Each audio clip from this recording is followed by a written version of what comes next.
I love capitalism and I love the free market. And here's why. Capitalism and the free market come from the gospel. They effectively come from the gospel because they are a living out of God's claims upon mankind. In the free market, you will be a loser. You will be bankrupt, and you will not be able to make your meet your commitments or serve your customers if you don't do what Christianity teaches, which is to think about the other, to think about even your enemy, not just the other, but your enemy, and to favor your enemy, love your enemy, forgive your enemy, but then also to favor the customer. The customer is the man you're trying to serve, the woman you're trying to serve, because you have good things for that person. You want that person to be successful. You want that person to have less breakdown of his equipment, less software problems, less costs, fewer delays. And so you in your field, whatever that might be, are there with the answer. And you're constantly thinking about your customer, so much so that you often return and say, I appreciate the check, but I've got something I think that might help you even more. And that is to say, you've come up with something new in your field that's going to provide a yet better service for what he's paying you already for. And so you maintain that relationship, and you're constantly thinking, what does my customer need? That is a gospel imperative. And people who aren't Christians do the same thing. You don't have to be a Christian to do this. Even if you're a pagan, even if you're an atheist, if you do these things, you will be a successful entrepreneur. You will be always about your customer. What does that customer need? What does my reader need? What does my listener need? What does my diner in my restaurant need? I'm going to improve my menu, and I'm going to find a way of having better bread at lower cost. And so these are all the kinds of things that you do. Again, thinking about the customer, and you will succeed. You will become a successful man in business. And so that's why I want you to meet Marcus Price. Marcus Price is an entrepreneur. He's run Chosen's pressure washing now for 2 years, and is making a go in what is a new field for him. And it is his labor is in many ways a personal reformational labor. As we'll hear about him, he has decided to turn from himself as his chief customer to his customers in his business. Earlier, he had another business that we'll hear about, but he is really thinking about his customers in his pressure washing business. Marcus is 37 years old. He and his wife Londi have 3 children, 2 sons: Orion, who's 18, and Sayed, who is 15. Am I saying that right? Saeed, yes. 15, and also a daughter, Mariah, age 6. This family lives in Harrison, and Londi runs Levels by Londi McCole, a hairstylist business on East Brandon Road. So, Marcus, tell my listener how it is you got into Chosen's pressure washing, and give us just a sketch right here at the beginning of who you are and what this business is all about, and why maybe he should care about you. Well, I started off Chosen's pressure washing mainly for money. Just like any other business somebody would try to venture in. But it became a passion for what I did because of the results that I seen from the customers, and the results that I seen from getting dirt, grime into clean. I started with a truck. And I started with a vision. One day I woke up. I said, how can I use this truck to utilize?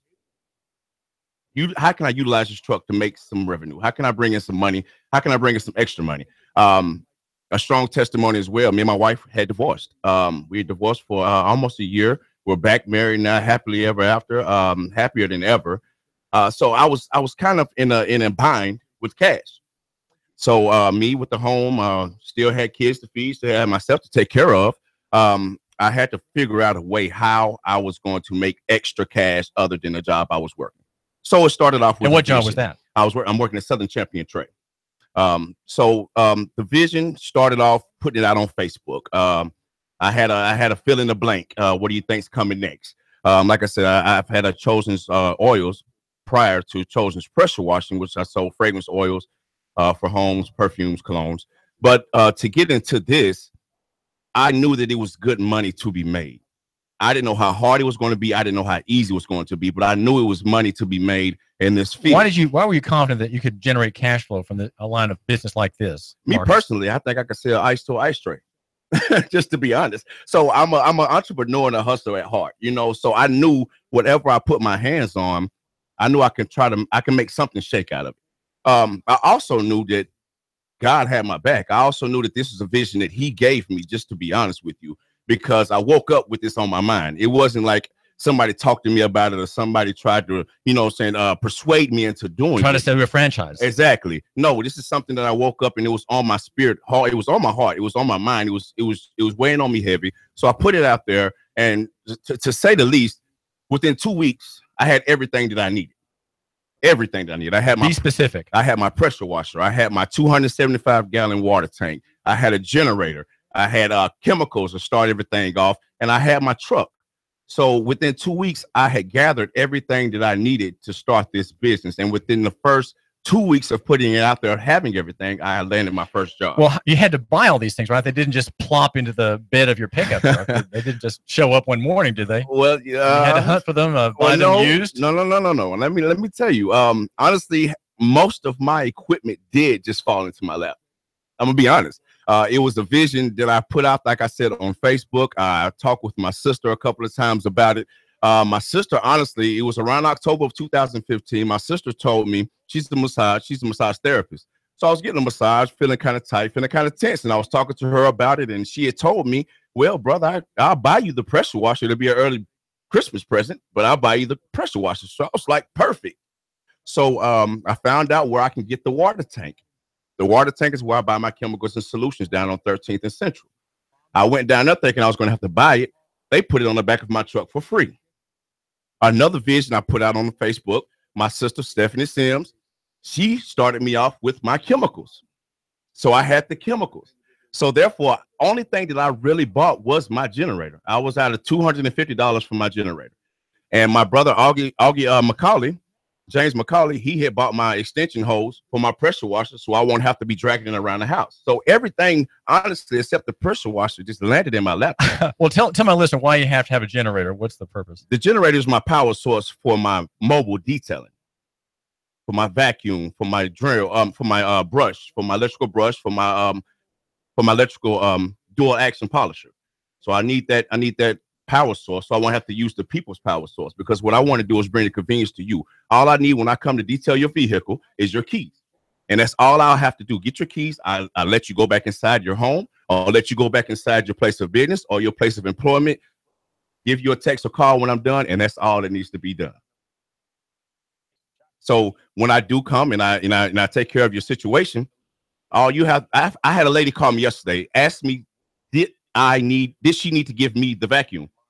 No, I don't need you to give me the vacuum, because I have everything that I need. So that's why I say Chosen's pressure washing and mobile detailing is going to bring that conveniency to you wherever you may be, whether it be your home or your car. I will bring that convenience to wherever you may be. So in a way, you have some early marketing, Marcus Price, for Chosen's pressure washing, and you were sort of choosing what you were going to do, and you were sort of choosing your prospective customers. Now they choose you, right? Correct.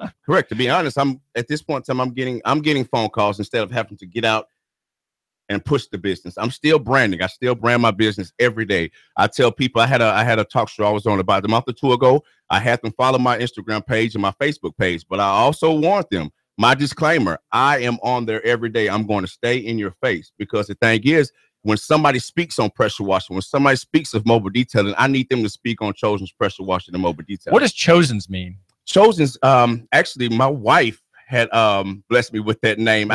Yes, my wife Lundy. I used to do gospel rap. I still do every now and then. I take the gospel, I put it into rap form, and I deliver it to the people. And I was trying to think of a good name, a good stage name. And she was like, how about Chosen, which came from Matthew 22:14, where it says, very few will be chosen. So many are called. Very so that verse is about the particular atonement. God chooses some and lets others pass. Exactly. So I always have felt that I have been chosen to do great things.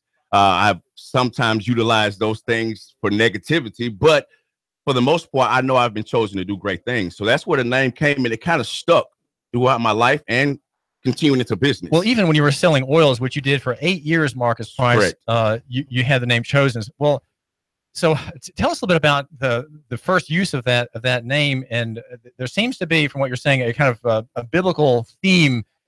Even 8 years, so you've been doing pressure washing for 2, and you had the fragrances for 8. So that about 10 years ago, You were 27 years old. Correct. So what was happening with you when you were 27, let's say between 25 and 24 and age 27, 10 years ago? 25 was a great number. What were you doing? That 25 years old is a great number because I was really in a strong transition of finding myself spiritually around 24, 25 years old. And I went up under the name For Show for the longest, FU-SHO. And that's only because that's what I used to say. Somebody used to say, hey, man, you all right? Yeah, for sure. You know, it's just a figure of speech. But the name chosen, like I said, it has a biblical background. And it came because I was in the process of finding myself and transitioning my music from secular music into the gospel. So I was like, I have to go in with a different name. And so like I was in the bathroom and me and my wife were in there talking and we're getting ready to leave. And she just came out with it and gave the background behind why she thinks the name chosen should be for me. And my wife, she sees things in me, London sees things in me that I don't even see, you know, and that's just the great thing about her being my wife. And she encourages me in many ways. And that's pretty much how that name came. It came in a great spiritual transition is when it came, because I knew it was something different. I had to be called by something stronger than what a street name would give me, you know? We do thank you for joining us here. This is David Tulis. We're talking with Marcus Price, who runs Chosen's Pressure Washing. And what's your number, by the way? My listeners are just about to bail out on me. How can you reach you, Marcus? My number is 423-314-4774. And we do thank you for joining us. David Tulis here. We're arguing for loving your neighbor and buying local. And we're brought to you by Nooganomics.com, the website for the man who matters. Not a very popular one. And that is simply because a lot of people don't want to matter. They don't care to matter. They don't really care to serve. And so they remain in wonderfully blissful ignorance about the way things really work. And so we expose much of the deep state there and how to get around it. And we have today a story by a noted Bulgarian Texan, a writer named Bojidar Marinov. And it's about terrorism and the biblical analysis of terrorism, which I think is worth your reading. Make sure you go to Nooganomics.com and take a look at that. It'll take a few minutes to get through it. Even though I jumped from my platform over to his, you'll spend more time even on his. Worth looking at. Now, Marcus, you're 25 and you say you're making a spiritual transition. That's really kind of vague for me. Okay. I want to have some specifics. Okay, so what was your background? Hold on. I do thank you for calling me, and we are here at 800-8949, 800-8949, and we have a call. Caller, what's on your mind? I hate to interrupt your thought here, but your guest is probably gone by now, right? What's that? Is your guest gone? No, we're here. We're still here. What's on your mind? Oh, I had a question for him. Go ahead. Ask your question. A lot of people are afraid to be entrepreneurs. I can tell you over the years, I've asked people over and over again, do you want the opportunity to have interest in this business or that business or be an entrepreneur? And they've said no. So how is it that you had enough courage to become an entrepreneur, which means you live and die based on what you produce or don't produce? You're not an employee. You actually have to go out there and produce every single day. What's it inspire someone? What's it take to have that kind of courage? Okay, listen, Colin, we're sorry. We're not hearing you. I'm sorry. We just can't. Your voice isn't coming through. I'm sorry. We're going to have to just not hear your question right now. But Marcus, we have a little technical problem. But take what he was asking you and see if you can run with it. I believe what I gathered off of him, his question was asking how did I get the courage to step out and start a business and be an entrepreneur? Yes. It actually started working third shift. I just didn't drop everything and step out and say, I'm going to start this business and I'm going to leave everything behind. I still have a family to take care of. But on another note, I hustle hard as if this is my only source of income. I get out there and I work hard. I brand hard. I get out there and I push my business to the fullest every single day. I get out and I promote. I have digital flyers. I have cards, business cards. Every chance I get, I'm passing out business cards. I'm speaking. I'm branding it because in the work that I do, I allow it to speak for itself. That's the biggest, I think, push in my business is letting my work speak for itself. Word of mouth is the best promotion I think that I've had thus far because people trust their friends' word. But to answer your question, the courage that I had to get out here and make it happen, It came from within. I knew that it was something that had to be done. I knew it was something that I had to get out and do to provide more for my family. The courage that I had to get out there and get it, and the courage that I still have today, it comes with a lot of sacrifice, lack of sleep, lack of time with family. But I know at the end of the day, it's going to pay off. It's going to pay off. I know all of my work is not in vain because God has something bigger in store for me at the latter end of my situation. So I know one thing's for sure, that hard work pays off. So I will continue to work hard every single day for my business to be pushed to the level where I can make this my primary job and my primary source of income. And it's on its way. It's live, very close. We're live on Facebook at Nooga Radio and live also on YouTube at Hot News Talk Radio. I'm holding here what looks like a can, a small gun. Has a long barrel and there's a trigger. Now, what am I holding here? What is the viewer looking at? That's my pressure washer wand. The my wand. Pressure washer nozzle, whatever you may call it. But this is where I get my pressure for my water, for my pressure washer. So pressure washing is just very high velocity water eating through the grit, right? And leaving behind a very clean, pure face of concrete or what other things do you use it for? I use it for concrete, brick, vinyl siding, wood, your vehicle, automobiles. It's very safe for the automobile. I have a pressure regulator on my pressure washer. So what is that? Why is that important? It's very for the regulator. Yeah, why? It's important because some cars, they might have loose parts on the vehicle, or loose paint, chips, anything. You got to be careful around the windows. You have to be careful around the mirrors. So you really have to take things like that into consideration when you're messing with somebody else's investment. So that's why I like to keep the regulator on my pressure washer, because the last thing I want to have is a bad review from somebody saying I messed up something on their property, on their vehicle. How does that work, Marcus Price? When say you're even though you had your regulated pressure on a car, you didn't see a little bit of patching paint, and suddenly there's a black spot where there should be a bright yellow paint. How do you deal with something like that? I mean, that clearly that slows down your process. That it's kind of a burden. How do you deal with a customer who has let's say a grievance? Right. Well, fortunately, I haven't had a bad grievance. Just to be honest with you, I'm gonna be quite honest with you. I haven't had a bad grievance. I really try to take care and be careful when I go to a job to do a job for someone. I think the biggest issue that I've had thus far was, and it wasn't on my behalf. I was working with a partnership. And I was in a partnership with someone for around 7 to 8 months within this previous year. And he burnt the paint, trying to wet sand the paint. We're trying to get something off the fender wheel. He burnt the paint. We got it fixed. We corrected it. That was the action that we took. We took it to a body shop that we knew of, that we trusted in. He painted it. He got it back right. He got it where it should be for the customer. Took it back. The customer acted like he still was not satisfied. So what we did was we had a brief conversation with the customer. We realized the customer didn't want to pay. So, we had to take that as a loss. That's part of being in the business. You're going to take losses sometime. So that was a loss we had to take, and we walked away. We didn't walk away with a smile, but we had to walk away from that. But we did take the right action to fix the issue. Well, maybe if you Marcus Price, if you had walked away with a smile, you might have had a repeat customer. Well, the thing about it is he didn't allow us to do any more than what we could do for him. And he kept a bad attitude about the situation. So we just had to wash our hands and walk away. To be honest, we told him we would take it back to the body shop for the second time, just to please him, to see what else he wanted us to do. He still didn't want it to be done. So that was one unsatisfied customer that we had. Some people are implacable, and every businessman has difficult customers. Often the smallest customers are the most trying. Right. And what you have to do, though, I find it's just the customer's always right. You just have to be glad to be there. And they may say things that are flatly wrong, but somehow you just have to. You always want to leave that relationship where they don't have a bad feeling, where they see you're not offended by their claims and their demands on you, but you're glad to meet them. You're glad to account for them. Correct. And so that way you have at least a prospect of avoiding a negative review, and he may recommend you because of your bending over backwards. That's always, I would say, always very much in your favor, and you stand out much more to him than other customers than otherwise. Mm-hmm.